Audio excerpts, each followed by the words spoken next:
Bienvenidos a esta tercera clase del módulo Teología de la Reforma. Estamos estudiando la Reforma más que en su ámbito histórico, lo estamos estudiando enfocados en su doctrina, en su teología.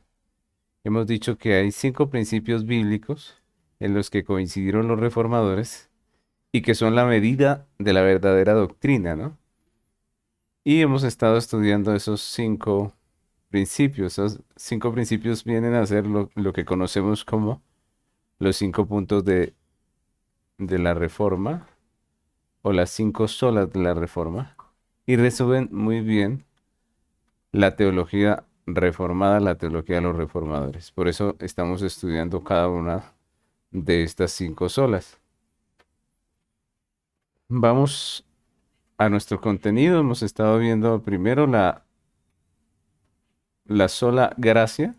Hablamos de cómo los reformadores defendían esa postura de la sola gracia, que es la postura bíblica, que nos enseña que la salvación es solo por gracia, pero también en la segunda clase vimos la sola fe y hablamos de la importancia que le dio la reforma al único medio por el cual el hombre puede ser salvo, que es la fe. Recordemos que la fe viene a ser el medio, el canal a través del cual el creyente recibe la salvación o es salvado. Y hoy, en nuestra tercera clase, vamos a hablar de la sola escritura. Y si Dios nos lo permite, en la última clase estaremos hablando de solo Cristo y solo a Dios la gloria. Vamos a avanzar entonces por este tema de la sola escritura. Entonces, quisiera empezar con ese versículo, esos versículos que hemos estado teniendo como bandera en medio de nuestro módulo de teología de la Reforma. Y en Romanos capítulo 12 versículos 1 y 2 que dice así. Así que hermanos, os ruego por las misericordias de Dios que presentéis vuestros cuerpos en sacrificio vivo, santo, agradable a Dios, que es vuestro culto racional. No os conforméis a este siglo, sino transformaos por medio de la renovación de vuestro entendimiento, para que comprobéis cuál sea la buena voluntad de Dios, agradable y perfecta. Ese texto es nuestro texto guía porque, como hemos estado viendo a través de este módulo, la iglesia tiene como norma de fe y conducta la Biblia y es solamente a través de ella que la iglesia puede reformar, renovar su entendimiento conforme a la voluntad de Dios. Si la iglesia quiere hacer la voluntad de Dios, necesita las escrituras.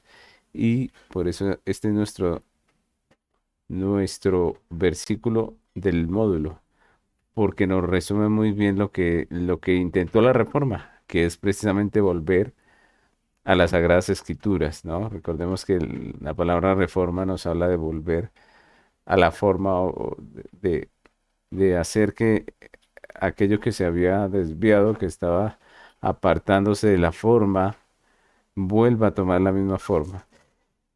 Y de esto nos habla el apóstol Pablo aquí en este texto, ¿no? La forma en que una persona puede conformar su mente, su corazón a la voluntad de Dios es a través de la palabra de Dios. Y vamos hoy precisamente a hablar de la sola escritura. Y vamos a tocar 5 punticos sencillos para estudiar este tema de hoy de la sola escritura. El primero de ellos es la definición de la sola escritura. ¿Qué es la sola escritura? Eso es uno de los 5 lemas, obviamente, de la Reforma, que quiere decir que solamente la Biblia es la norma de fe y conducta para el creyente. Solamente la Biblia es la norma de fe y conducta para el creyente. Es decir, la Biblia es la autoridad absoluta para los cristianos acerca de lo que deben creer, pero también de cómo deben vivir, de cómo deben llevar esa fe. Y nosotros tenemos ahí un versículo en la pantalla que es 2 Timoteo 3, 16 y 17, y dice, toda la escritura es inspirada por Dios y útil para enseñar, para redarguir, para corregir, para instruir en justicia, a fin de que el hombre de Dios sea perfecto, enteramente preparado para toda buena obra. Y es muy interesante la forma en que nos habla el apóstol Pablo aquí en este texto, porque nos dice primeramente que es toda la escritura la que es inspirada por Dios. No, la Biblia es el libro inspirado por Dios y es el libro útil para, y allí empieza a nombrar algunas de esas utilidades. Dice que para enseñar.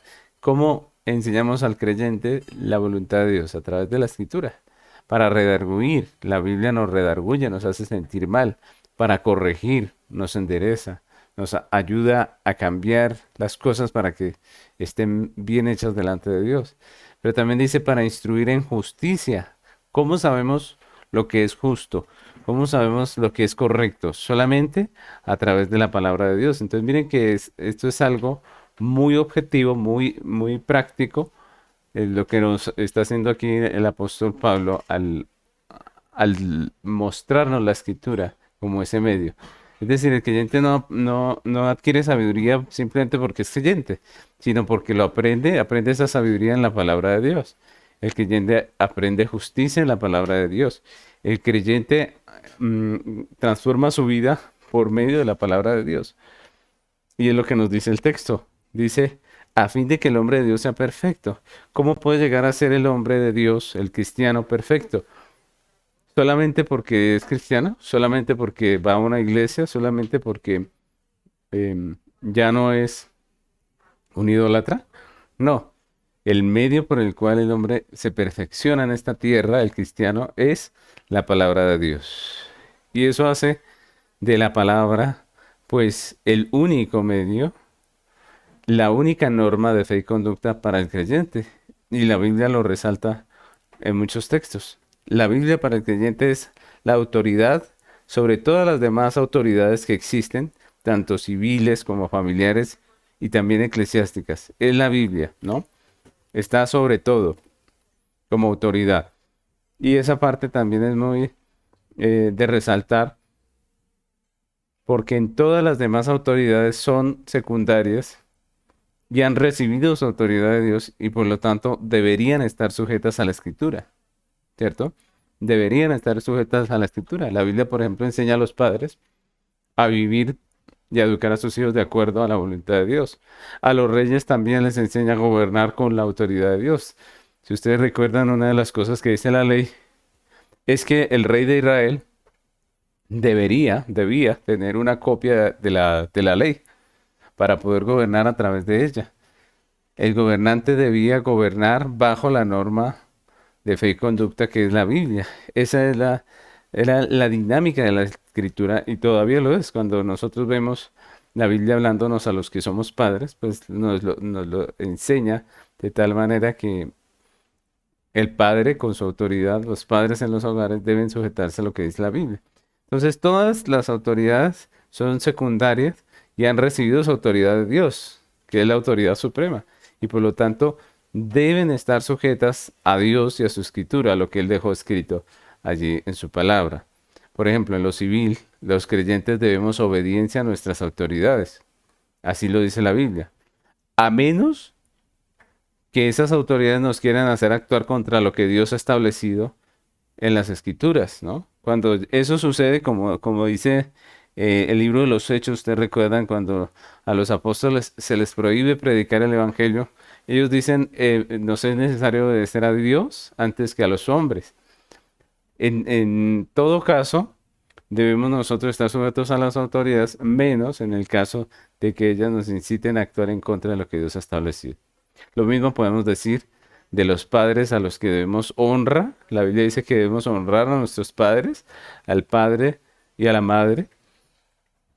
Pero, obviamente, si esas autoridades nos piden revelarnos a lo establecido por Dios, pues en ese caso ya no estaríamos nosotros sujetos, porque esas autoridades son secundarias en comparación a la autoridad máxima que es la autoridad de Dios, que está revelada en su palabra.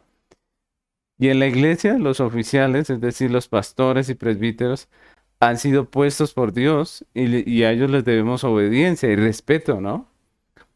pero su autoridad otra vez está sujeta a la palabra de Dios, está sujeta a la escritura. Entonces, nosotros debemos tener eso en cuenta porque un pastor que nos incita a rebelarnos contra lo que Dios ha establecido, pues está perdiendo su autoridad para mandarnos en ese momento, ¿cierto? Si un pastor nos incita a algo que es contrario a las escrituras, no estamos sujetos a esto porque la autoridad máxima es lo que Dios nos ha dicho. Ahora, si nosotros miramos los documentos históricos de la iglesia, las confesiones, los catecismos, los credos, esos documentos son muy importantes y las iglesias bíblicas los tenemos muy en cuenta y algunos nos adherimos a esas confesiones, a esos credos. Sin embargo, tenemos que decir que la autoridad de estos credos, de estas confesiones, pues también están sujetas a las escrituras. Si una confesión de fe discrepa en un punto con lo que dice la Biblia, pues nosotros tenemos que obedecer a la Biblia, no a la confesión de fe, ¿cierto? Un credo. Si el credo dice algo que no es bíblico, pues obviamente no podemos creer en lo que dice por más histórico que sea el documento, por más autoridad que haya tenido la persona que lo escribió. Para nosotros la escritura es la norma de fe y conducta, la única norma. Y todas las demás autoridades están sujetas a las escrituras. Entonces, quisiera leerles un texto de la Confesión de Fe de Westminster, que nos habla precisamente acerca de estas cosas, ¿no? Dice la Confesión de Fe de Westminster en el capítulo 1, artículo 6. Dice, el consejo completo de Dios, tocante a todas las cosas necesarias para para su propia gloria y para la salvación y fe y vida del hombre, o están expresamente expuestos en las escrituras o se puede deducir de ellas por buena y necesaria consecuencia. Y a esta revelación de su voluntad nada ha de añadirse, ni por nuevas revelaciones del Espíritu, ni por tradiciones de los hombres. Otro texto muy claro de la Confesión de Fe de Westminster que nos recuerda esta verdad. La escritura es suficiente, podemos decir. Su revelación es suficiente. Nada hay que añadirse, ni por nuevas revelaciones, ni por tradiciones de hombres. Y eso es muy importante. Las tradiciones, no todas las tradiciones, porque nosotros escuchamos la tradición y a veces lo asociamos con algo negativo. No, las tradiciones de los hombres pueden ser algo positivo, pueden ser algo bueno, pero tienen que estar sujetas a lo que Dios dice. Y eso es lo que debemos tener claro. Si eso es así, te podría preguntar algún un cristiano que escucha esta clase, pues ¿para qué los credos si la Biblia es la norma de fe y conducta para el creyente y es absoluta? ¿Para qué las autoridades secundarias como los oficiales, como los padres en la iglesia, perdón, en la familia, como los gobernantes en la autoridad civil? ¿Para qué? Pues la respuesta es porque Dios mismo lo ha querido ordenar de esa manera. Dios ha establecido autoridades secundarias a las que debemos estar sujetos. La Biblia nos habla de estar sujetos a las autoridades. Es parte del gobierno y del orden de Dios, ¿cierto? Entonces no podemos tampoco pensar que las autoridades sobran porque la autoridad de la Biblia está por encima. No. Más bien, Dios estableció esas autoridades para que por medio de la Biblia nos guiasen, nos dirigieran, y eso hay que valorarlo y apreciarlo. Debemos respeto a las autoridades, ¿no? Dios podría educar a los hijos en una familia directamente, pero en su voluntad soberana, pues ha resuelto hacerlo mediante sus padres. Esa es la realidad. Entonces, en el mismo sentido, Dios podría edificar directamente a los creyentes en Cristo, pero le ha placido, según su infinita sabiduría y voluntad, valerse de hermanos y pastores y maestros para enseñar y exhortar y amonestar a la iglesia, obviamente a través de las escrituras.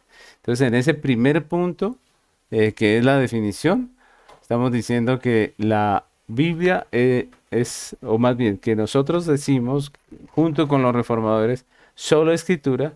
¿Por qué? Porque creemos que la Biblia es la única norma de fe y conducta para el creyente. Ese es nuestro primer punto. Y ahora quisiera pasar al segundo, que es el por qué. ¿Por qué solo escritura? ¿No? ¿Por qué deberíamos defender nosotros como iglesia ese lema que defendió la Reforma? ¿Por qué solo escritura? Quiero contestar a través de algunos puntos sencillos. El primero de ellos es porque la Biblia es la palabra de Dios, ¿no? La Biblia es la palabra de Dios. Aunque es cierto que la Biblia fue escrita por hombres, también es cierto que ha sido revelada e inspirada por Dios. Es decir, el autor verdadero de las escrituras es Dios. Por eso creemos que las escrituras son perfectas, porque Dios es perfecto. Entendemos y aceptamos el carácter divino de la Biblia, porque Dios mismo testifica de ella en la misma Biblia, de que ella es palabra de Dios. Y eso es importante. La autoridad de las escrituras no depende de ningún hombre, de ninguna institución. Ellas no necesitan que alguien las ponga como autoridad. Ellas son autoridad en sí mismas, por razón de lo que son. Son la palabra de Dios. Por ser la palabra de Dios ya tienen autoridad. No necesitan que nadie las califique. No necesitan que nadie les dé el aval. Ellas son la palabra de Dios. Por ejemplo, dice Segunda de Pedro, capítulo 1, versículo 20 y 21. Dice, perdónenme, del 19 al 21 dice, tenemos también la palabra profética más segura, a la cual hacéis bien en estar atentos, como a una antorcha que alumbra en un lugar oscuro, hasta que el día esclarezca y el lucero de la mañana salga en vuestros corazones. Entendiendo primero esto, que ninguna profecía de la Escritura es de interpretación privada, porque nunca la profecía fue traída por voluntad humana, sino que los santos hombres de Dios hablaron siendo inspirados por el Espíritu Santo.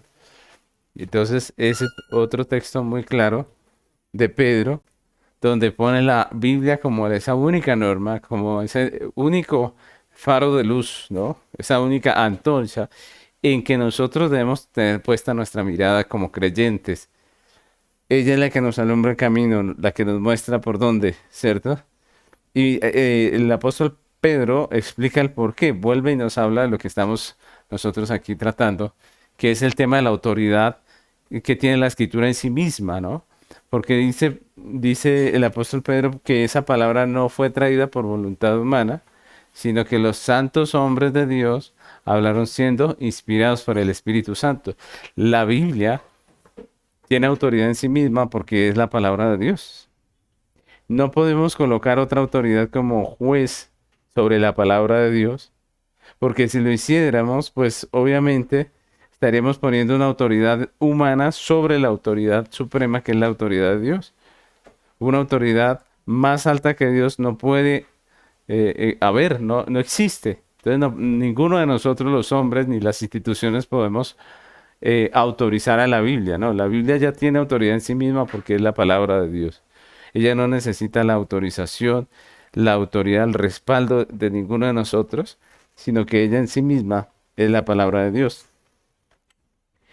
Segunda de Crónicas 26 es un texto que nos recuerda esa supremacía de Dios, esa autoridad de Dios sobre todos nosotros. Dice Segunda de Crónicas 26, y dijo, Jehová, Dios de nuestros padres, ¿no eres tú Dios en los cielos y tienes dominio sobre todos los reinos de las naciones? ¿No está en tu mano tal fuerza y poder que no hay quien te resista? Esas son unas preguntas retóricas que se están haciendo en medio de una oración donde este hombre le confiesa a Dios o declara que Dios, más bien, es la autoridad suprema, la autoridad absoluta. Y por eso, mis hermanos, no podemos nosotros pretender como iglesia darle autoridad a la Biblia. Más bien, ella tiene autoridad en sí misma. Entonces, estamos preguntándonos por qué solo escritura. Lo segundo que podemos decir, lo primero que dijimos fue que porque la Biblia es la palabra de Dios, punto. Por eso debemos decir solo escritura. Lo segundo es porque su revelación nos habla acerca del hombre, por su revelación acerca del hombre. La Biblia es ese libro que nos va a hablar acerca de la realidad del ser humano, del hombre. La Biblia revela con claridad la realidad del hombre, cómo fue creado por Dios a su imagen y semejanza, con una corporalidad, con una espiritualidad, con una moralidad, con una personalidad. Pero la Biblia también revela la caída del hombre y las consecuencias sobre la humanidad de esa caída, ¿no? Y eso es algo precioso de las Escrituras. Ella primero nos muestra al hombre siendo creado por Dios, pero también nos muestra al hombre cuando cae en pecado y toda la consecuencia que viene para la humanidad por causa de este pecado. Consecuencias legales en el sentido de que el hombre después de pecar está bajo el juicio de Dios por su pecado, pero también prácticas, porque el pecado entró en el hombre, dice la Biblia, que ahora el corazón del hombre es depravado, su deseo es continuamente hacer el mal y la Biblia no esconde ninguna de estas cosas, ella nos lo dice claramente. Entonces nosotros leemos, por ejemplo, allí en Romanos 5:12 que dice el texto, por tanto, como el pecado entró en el mundo por un hombre y por el pecado la muerte, así la muerte pasó a todos los hombres por cuanto todos pecaron. Allí nos está diciendo que la muerte entró a todos los hombres, que el pecado entró a todos los hombres. Y esa es una realidad muy práctica, en el sentido de que el hombre en su práctica es pecador. Y una y otra vez las escrituras testifican de esta realidad. Por ejemplo, en Génesis capítulo 6, versículos 5 y 6 dice la escritura, y vio Jehová que la maldad de los hombres era mucha en la tierra y que todo designio del pensamiento del corazón de ellos era de continuo solamente el mal. Y se arrepintió Jehová de haber hecho al hombre en la tierra y le dolió en su corazón. Ese es un texto muy claro que nos habla acerca precisamente de esa realidad del hombre, de su pecado y de cómo el juicio de Dios está sobre él. Esto fue en unos momentos antes del diluvio, cuando Dios acaba con la raza humana, solamente dejando a Noé con su familia para que la raza eh, siguiera existiendo sobre la tierra y a un grupo de los animales, una pareja de animales, a las parejas de animales, ¿no? Eso fue el juicio de Dios. Y la Biblia allí nos está mostrando esa realidad. Si nosotros vemos esto no es solamente una realidad en la Biblia, sino que lo vemos en la práctica del hombre, ¿no? ¿Cómo es el hombre en realidad? Hoy en día el humanismo trata de mostrarnos que el hombre es bueno, que el hombre es inocente, que el hombre antes tiene una cantidad de derechos que debe exigir, pero la Biblia nos muestra que el hombre es pecador. Eso es lo que la Biblia nos muestra. Una y otra vez nos muestra que el hombre es pecador, que es enemigo de Dios, que se revela, que está bajo juicio y que en vez de merecer lo bueno, lo que merece es castigo. Miren la diferencia de lo que dice la Biblia a lo que dice el humanismo, ¿no? Porque muchas filosofías humanistas hoy en día se escuchan por allí, se repiten y uno a veces, sin razonar un poco en lo que está uno repitiendo, termina diciendo cosas que están en contra de lo que dice la Biblia. El hombre no es ningún inocente, el hombre es un pecador. Y el hombre está vendido al pecado, dice la Biblia. Y como dice Génesis, piensa continuamente solamente el mal, sino miremos la realidad del hombre. Miren cómo el asesinato, la violencia, la violación, el crimen, la corrupción son el pan de cada día. ¿Qué gobierno de qué país no tiene corrupción? ¿Qué institución pública no ve la corrupción dentro de sus puertas? Eso es lo que vemos, el noticiero, la gran mayoría del noticiero es hablando del pecado del hombre, y esa es la realidad. La palabra de Dios, las escrituras, son la revelación de Dios, y solamente ellas son la norma de fe y conducta. ¿Por qué? Estamos diciendo, porque su revelación, su doctrina nos da información veraz de lo que es la realidad del hombre. La realidad que vemos a diario acerca del hombre solo tiene explicación en las Sagradas Escrituras. Solo tiene explicación en lo que dice la palabra de Dios. Solamente lo explica la Biblia. El humanismo no puede explicar por qué la situación del hombre. El humanismo podrá llenar de elogios a los hombres, pero la realidad muestra que las escrituras tienen razón. Las escrituras nos dicen cuál es la condición del hombre. Estamos preguntándonos por qué. ¿Por qué solo escritura?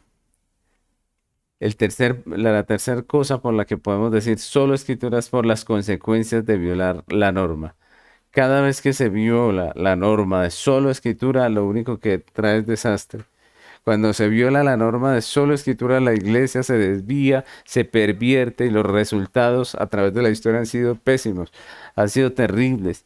Y eso deberíamos tenerlo en cuenta porque últimamente esto de la solo escritura brilla por su ausencia en muchos lugares que se denominan cristianos. Gálatas capítulo 1, versículos 6 al 9 dice, estoy maravillado de que tan pronto os hayáis alejado del que os llamó por la gracia de Cristo para seguir un evangelio diferente. No que haya otro, sino que algunos os perturban, quieren pervertir el evangelio de Cristo. Mas si a nosotros o un ángel del cielo os anunciare otro evangelio diferente del que os hemos anunciado, sea anatema. Como antes hemos dicho, también ahora lo repito. Si alguno os predica diferente evangelio del que habéis recibido, sea anatema. Muy clara esta amonestación del apóstol Pablo a la iglesia, que les dice solo escritura otra vez, ¿cierto? Si alguno les predica algo diferente, pues sea anatema. Eso es lo que dice la escritura, sea anatema. La norma de fe y conducta es solamente la palabra de Dios. Y por eso nos dice el texto de Gálatas estas palabras. ¿Qué pasó en Galacia? La gente abandonó el principio de sola escritura, empezó a escuchar a los judaizantes y las consecuencias de una iglesia dividida, destruida, una iglesia que se había apartado de la palabra de Dios. El catolicismo es el resultado de cuando la iglesia se apartó de la escritura y puso como norma de fe la tradición humana. El pentecostalismo es el resultado de cuando la iglesia se apartó de la escritura y puso como norma de fe la experiencia emocional. El liberalismo es el resultado de cuando la iglesia se apartó de la escritura y puso como norma de fe la razón humana. Mis hermanos, no podemos apartarnos de la sola escritura. Si somos bíblicos, tenemos que ir a la Biblia, tenemos que ir a las Sagradas Escrituras. No podemos apartarnos de allí. La razón es buena, claro, Dios nos la dio, pero no es la norma de fe y conducta. La emoción es buena, parte de lo que Dios nos dio, es provisión de Dios, las emociones humanas, pero no son la norma de fe y conducta. Ninguna de esas puede ser la norma de fe y conducta. La norma de fe y conducta para la iglesia es la palabra de Dios. Y quiero pasar al tercer punto de nuestro estudio. Estamos viendo ahora la escritura y la reforma. Quiero hablarles un poco de cómo fue el tratamiento de los reformadores con la palabra de Dios, de cómo ellos defendieron ese principio. El lema de solo escritura fue el arma que blandió la reforma contra la corrupción de la iglesia de su tiempo. Recordemos que la iglesia se había pervertido al considerar sus tradiciones como superiores a la Biblia. Todavía pasa eso en una parte de la iglesia. Consideran sus tradiciones como algo superior a la Biblia. Vuelvo y digo que hayan tradiciones en medio de la iglesia, que haya libros históricos dentro de las iglesias. Eso no es malo. Pero cuando consideramos nuestras tradiciones, nuestros libros, nuestras instituciones como superiores en autoridad a la palabra de Dios, pues entonces allí ya tenemos un problema. Y eso es triste. Hoy en día hay mucha situación de esta donde las personas prefieren escuchar entre comillas, al profeta, ¿cierto? A una persona que les dice sus propias palabras. Y no importa si lo que dice este hombre coincide o no con lo que dice la Biblia, ellos siguen al hombre. Eso está mal. Está mal poner una autoridad sobre la palabra de Dios. No, Nuestra doctrina debemos recordar, la norma de fe y conducta es la palabra de Dios. La iglesia se había pervertido en el tiempo antes de la Reforma. Consideraban que sus tradiciones eran superiores en autoridad a la Biblia. Y esto trajo como resultado pues muchas prácticas corruptas, muchas supersticiones que contradecían las escrituras. Si ustedes miran la iglesia antes de la Reforma, estaba llena de una cantidad de cosas que no son acordes a la palabra de Dios. A algunos les gusta usar la palabra católico para referirse a la iglesia antes de la Reforma, pero si nosotros somos un poco más acertados en cuanto a la historia, la iglesia que se torció no fue la iglesia católica, fue la iglesia de Cristo, nosotros los cristianos. Y eso es importante tenerlo en cuenta. La iglesia había descuidado el principio de la sola escritura y por eso vinieron toda esta corrupción, todas estas contradicciones, todas estas cosas que están contra las escrituras.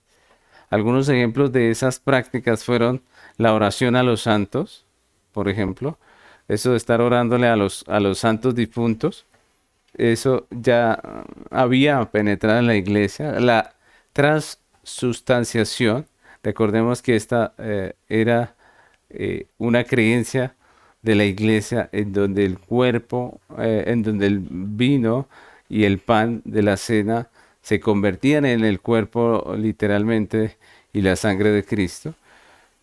El tema de las indulgencias era otro asunto que se había metido en la iglesia, un tema de avaricia, de codicia, de cobrar por las gracias del Señor.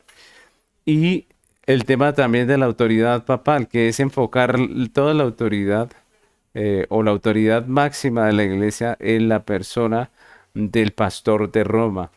Estas cosas se habían metido en la iglesia, esta corrupción había entrado precisamente porque se había abandonado la norma, la de solo escritura. Y los reformadores, como Martín Lutero, pues estuvieron amonestando y públicamente a la iglesia por esas enseñanzas que estaban contrarias a la fe, les estuvieron amonestando, pero la iglesia, en vez de responder con arrepentimiento, como debieron haber hecho, lo que respondieron fue con la excomunión y con la amenaza de muerte a Martín Lutero si no se retractaba. Entonces miren, y a veces, o sea, uno puede criticar esa situación, pero ¿cuántas veces nos pasa a nosotros que se nos llama la atención en la iglesia, que hay un mensaje de la palabra de Dios que golpea nuestro corazón y nos llama al arrepentimiento? ¿Y cuántas veces nosotros, en vez de decir, sí, yo estoy mal, yo tengo que cambiar esto, pues respondemos igual que la iglesia del tiempo antes de la reforma, ¿no? De la iglesia que se obstinó en su pecado. Así nos pasa muchas veces. Ellos se levantaron contra los reformadores y esa es parte de la historia de la iglesia, ¿no? Se amenazó a Martín Lutero con la excomunión y hasta con la muerte. ¿Cuál fue la respuesta de Martín Lutero? Esa respuesta quedó grabada en la historia de la iglesia. Y quisiera leer textualmente lo que él dijo. Él le responde a la iglesia que le estaba interrogando y que le estaba amenazando y le dice, por tanto, a menos que yo sea persuadido o convencido por el testimonio de la escritura o por el más claro razonamiento, a menos que sea persuadido por medios de los pasajes que he citado y a menos que mi conciencia sea sometida de esta manera por la palabra de Dios, no puedo retractarme y no lo haré, porque es peligroso para un cristiano el hablar en contra de su conciencia. Me mantengo firme, no puedo hacer otra cosa, que Dios me ayude. Amén. Eso respondió Martín Lutero a las amenazas de la iglesia. Él dijo, yo no puedo, a menos que me persuadan por las escrituras. Eso obviamente desató la ira de los dirigentes de la iglesia, pero como sabemos, Dios guardó soberanamente al reformador, que fue gran defensor de la consigna solo escritura. Para los que hemos leído de la historia de los reformadores, Martín Lutero fue tan defensor del principio de sola escritura que nosotros sabemos que incluso tradujo el Nuevo Testamento al griego, perdón, del griego al alemán, para hacerlo más asequible a los alemanes, para que las personas, los creyentes, pudieran tener la Biblia en su idioma. Martín sabía que la iglesia solo podía enderezar sus pasos hacia el camino correcto por medio de la palabra de Dios. No hay otra. Y hoy en día tenemos que decir lo mismo, ¿no? El Salmo 119, versículos 100 al 105 dice: Más que los viejos he entendido porque he guardado tus mandamientos. De todo mal camino contuve mis pies para guardar tu palabra. No me aparté de tus juicios, porque tú me enseñaste. Cuán dulces son a mi paladar tus palabras, más que la miel a mi boca. De tus mandamientos he adquirido inteligencia, por tanto, he aborrecido todo camino de mentira. Lámpara es a mis pies tu palabra y lumbrera a mi camino. Eso es lo que es la palabra de Dios. Y de la misma manera, nosotros, la iglesia de este tiempo, tenemos que decir que no podrá haber un verdadero avivamiento en la iglesia.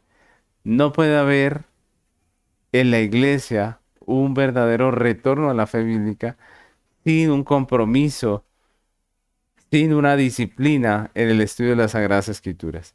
Por eso la importancia de que la iglesia vuelva al estudio bíblico, por eso la importancia de que la iglesia vuelva a la predicación expositiva, donde se explique la escritura, por eso la importancia de que cada uno de los creyentes lea sus Biblias, lea en su casa el texto y no se limite a creer simplemente lo que le enseñan sin hacer un examen debido de la concordancia que tiene lo que escuchó con la palabra de Dios.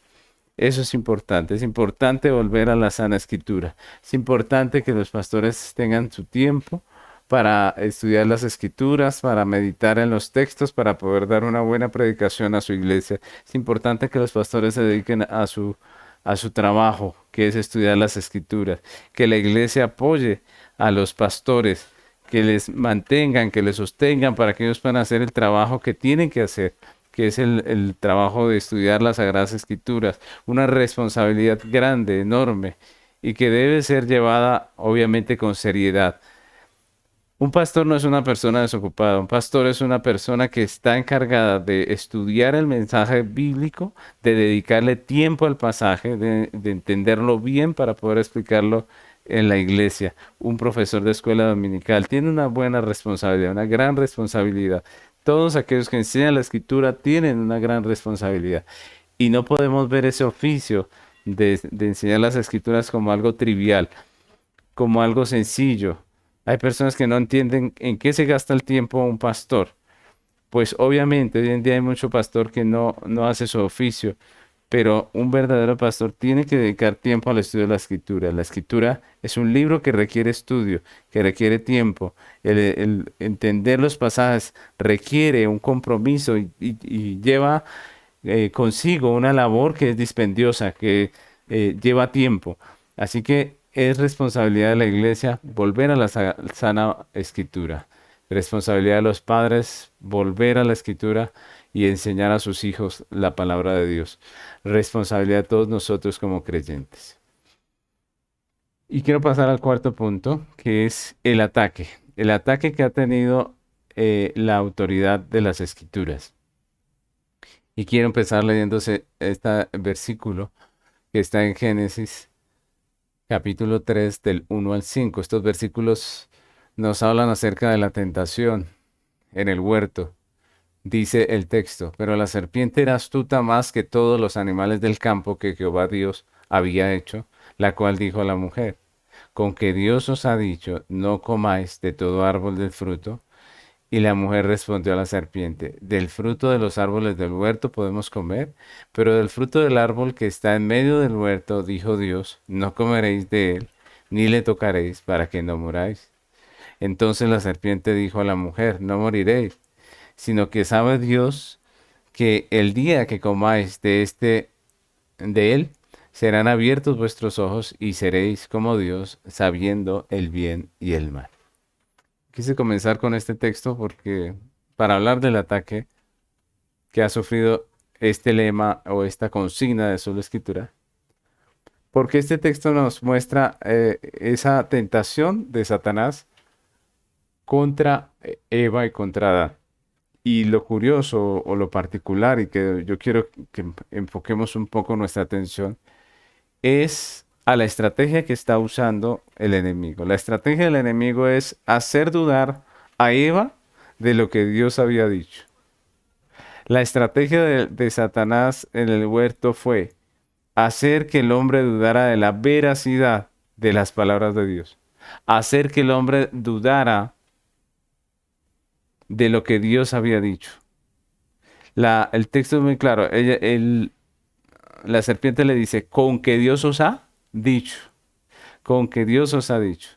Y luego la serpiente se atreve a asegurar que es mentira lo que Dios dice. Dice el 4. Entonces la serpiente dijo a la mujer, no moriréis. Eso es que quiere decir, Dios está mintiendo.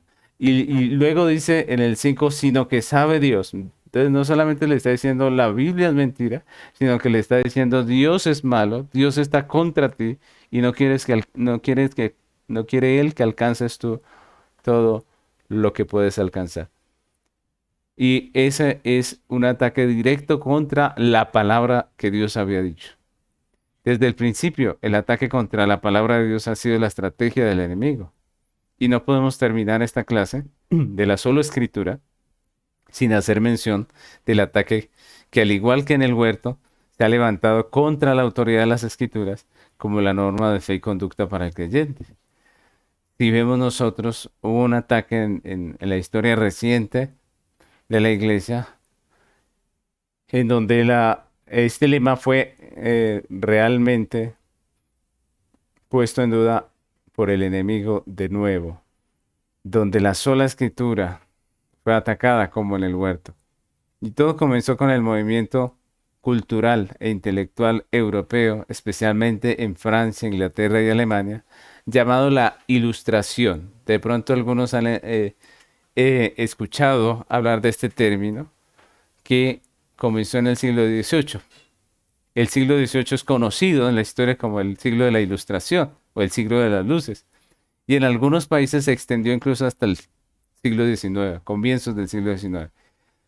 Se le conoció como la Ilustración o el siglo de las luces precisamente por su declarada finalidad de disipar las tinieblas de la humanidad. Eso decían sus promotores. Mediante la luz de la razón. Imagínense ustedes.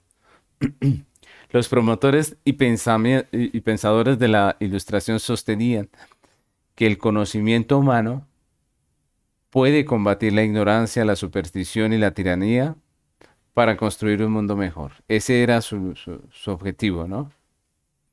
Mediante el uso de la razón, acabar con toda ignorancia, superstición y tiranía para construir un mundo mejor.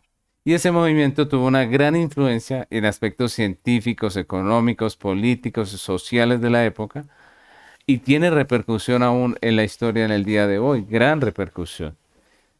Y aquí tenemos, mis hermanos, que reconocer que el pecado de la iglesia y del Estado aportaron para que esa reacción se diera. O sea, tenemos un siglo de las luces donde la gente se rebela contra Dios porque la iglesia pecó, porque la iglesia lo hizo mal, porque la iglesia dejó y abandonó la sola escritura.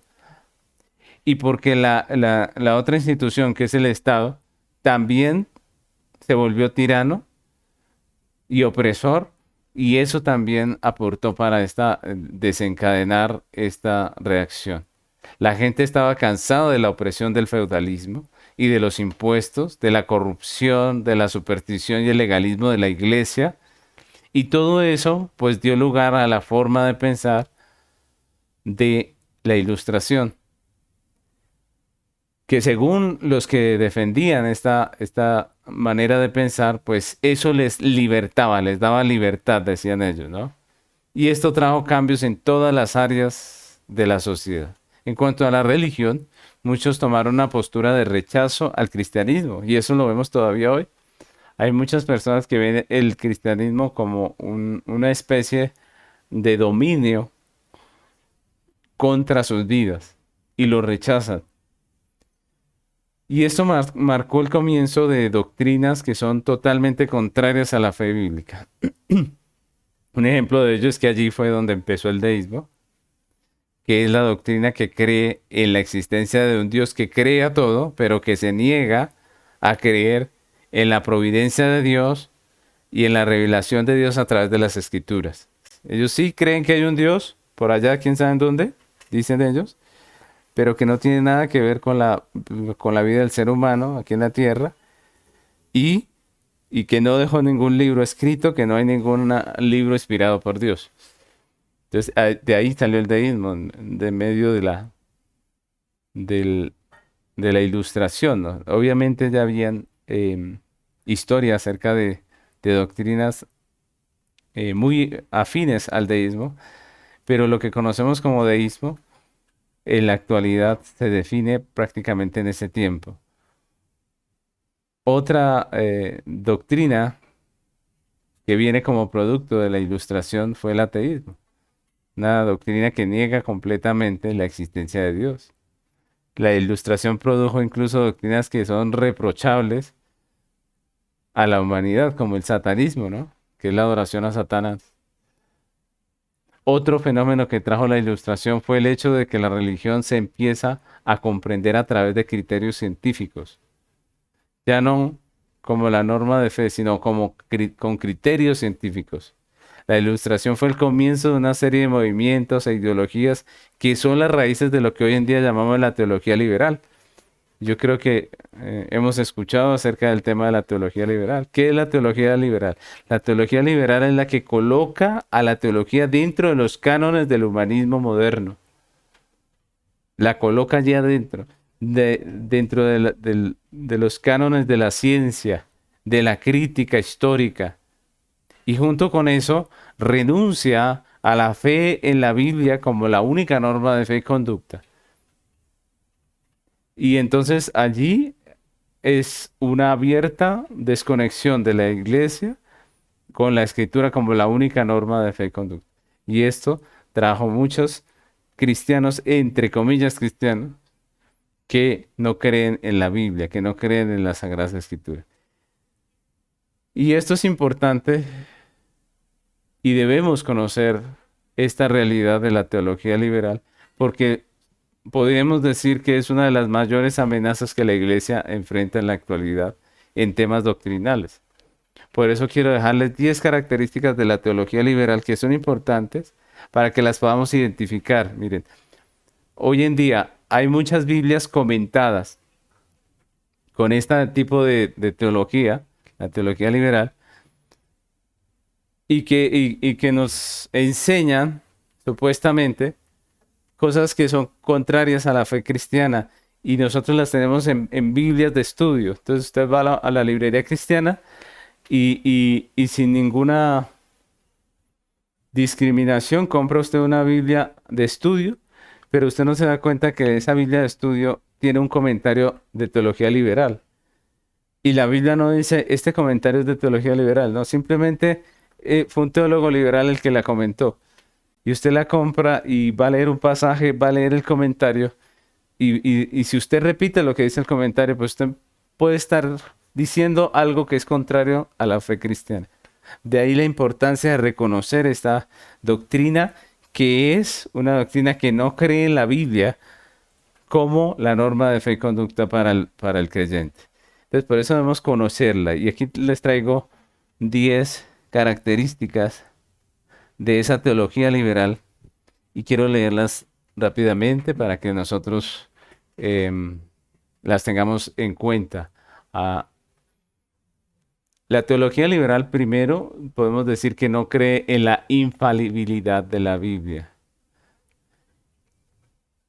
Y eso es interesante porque muchos comentarios lo que hacen es precisamente dudar de lo que dice la Escritura.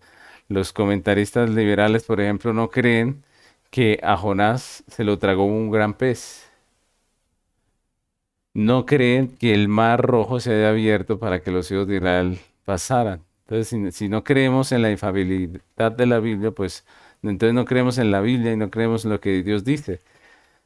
Nosotros sabemos que la Biblia es la palabra de Dios y que es infalible.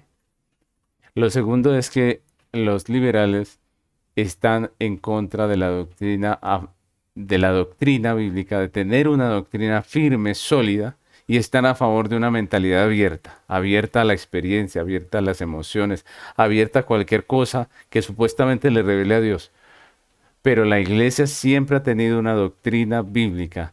No está por allí en el aire, no. Es una doctrina específica que se conoce, que se sabe, que se predica, que se enseña de generación en generación. Otro tema es que la teología liberal se enfoca en la experiencia. Entonces, ¿cómo conoces a Dios? Por la experiencia. Pero la Biblia nos dice que lo conocemos a través de su palabra, que Dios se ha revelado a través de la escritura. Otra característica de la teología liberal es que enfatiza el amor de Dios en detrimento de sus demás atributos. Dios es amor, pero también es justicia. También es un padre que castiga. Esa es la realidad.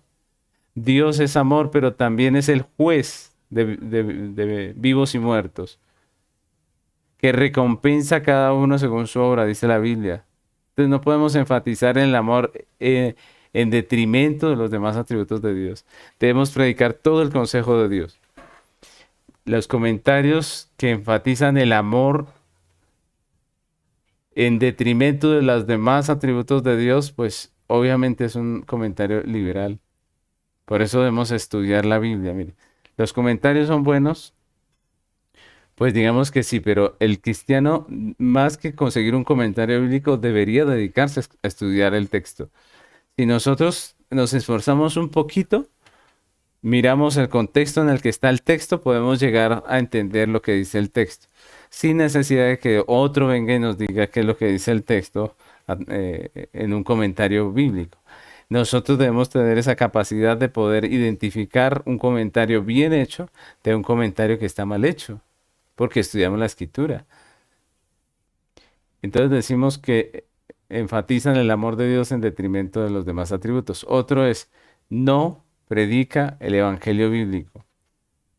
Por ejemplo, niegan la expiación, niegan la divinidad de Jesús y su resurrección física. Todas esas cosas están negando la verdad de Dios. Sexto punto, creen que hay más de un camino al Padre. Elogian las demás religiones, creen en la unidad de las religiones o el ecumenismo religioso, prácticamente que todos los caminos conducen a Dios. Y eso es liberalismo teológico. Séptimo, evitan todo lo que sea ofensivo para el hombre. Son pastores, son maestros que dicen, no hay que predicarle a la gente del pecado, eso les ofende. Eso es teología liberal. Eso está en contra de lo que la Biblia dice. ¿Cómo predicaba Jesús? Jesús le dijo, más bien, si no os arrepentís, en vuestros pecados pereceréis. ¿Cómo predicaban los apóstoles? Una y otra vez los apóstoles decían, Dios les ha llamado a todos los hombres en todo lugar que se arrepientan. Así que la teología liberal se enfoca en lo que le conviene al hombre y simplemente quita todo lo que es ofensivo. Y eso es no predicar el consejo de Dios. Entonces, podemos terminar esta parte diciendo que la iglesia debe cuidarse de este ataque. Al igual que la serpiente en el huerto, Satanás le está diciendo hoy al cristiano, le está diciendo, lo que Dios dice no es verdad, lo que Dios dice no es cierto, la Biblia no es la palabra de Dios. Todas esas son las mismas estrategias de Satanás, que lo único que está haciendo es creando duda en el corazón de las personas. Pero el creyente verdadero permanece firme, el creyente verdadero permanece en la palabra de Dios. Y por último, quiero hablarles del llamado de Dios a la iglesia. La iglesia, en medio de esta situación de ataque contra la fe, de ataque contra la Biblia, contra lo que dicen las escrituras, pues está llamada no solo a volver al estudio disciplinado de las Escrituras, sino a volverse como los reformadores, defensores del cristianismo bíblico. Los creyentes todos debemos volvernos defensores del cristianismo bíblico. Hechos 17:11 dice, y estos eran más nobles, está hablando de los creyentes de Berea, que los que estaban en Tesalónica, porque recibieron la palabra con toda solicitud, escudriñando cada día las escrituras para ver si estas cosas eran así. La pregunta es, cuando escuchas un mensaje de la palabra de Dios, ¿te cercioras de que lo que está diciendo el pastor, el maestro, es bíblico? ¿Has mirado si la Biblia habla de esto que está enseñando el pastor? Desafortunadamente hoy en día hay muchos maestros que sacan sus mensajes de libros hechos por personas que no son creyentes, motivacionalistas, personas que le suben el ánimo a las personas pero que no temen a Dios. Sacan sus mensajes de influenciadores, de personas que lo único que hacen es animar a las personas, animar a los que los escuchan, pero no están enseñando la palabra de Dios. Los de Berea eran más nobles, dice la escritura, porque ellos, cuando terminaba el mensaje de Pablo, ellos escudriñaban si esto que había dicho Pablo es o no es conforme a las escrituras. Y quiero terminar con este texto de Judas 1:3 que dice, amados, por la gran solicitud que tenía de escribiros acerca de nuestra común salvación, me ha sido necesario escribiros, exhortándoos que contendáis ardientemente por la fe que ha sido una vez dada a los santos. Ese texto lo dice muy claramente. Estamos llamados a combatir por la fe. ¿Cuál fe? La que fue dada ¿cuántas veces? Una vez a los santos. La fe bíblica es una, no es nueva, es la misma de Génesis, lo hemos estado viendo. La fe bíblica es la misma de siempre y la predicaremos, así el mundo se aburra, así el mundo nos afrente, así nos llamen insensatos por predicar este libro. Vamos a predicarla una y otra vez. Y la iglesia está llamada a contender ardientemente por su fe. ¿Cómo contienden por la fe? No insultando a los demás, no armando contiendas, no. Ese contender no nos está hablando de discutir, sino de aprender las Sagradas Escrituras y enseñarla. Combatimos cuando desenfundamos el arma del creyente, que es la palabra de Dios, y blandimos esa espada con autoridad y mostramos a las personas lo que dice la Escritura. Es un llamado para nosotros como iglesia. Apoyemos las iglesias de sana doctrina. Apoyemos los esfuerzos que se hacen por la sana doctrina. Hagamos como creyentes parte de esa reforma que Dios está haciendo en este tiempo. Ese es el llamado de Dios para nosotros los creyentes de esta época, los creyentes que Dios ha puesto en este tiempo, los cristianos que sabemos como los reformadores que solamente a través de la palabra de Dios la iglesia puede volver al camino. Así que mis hermanos, eso es todo por la clase de hoy. Si Dios nos lo permite, nos estaremos viendo en la próxima clase. Bendiciones.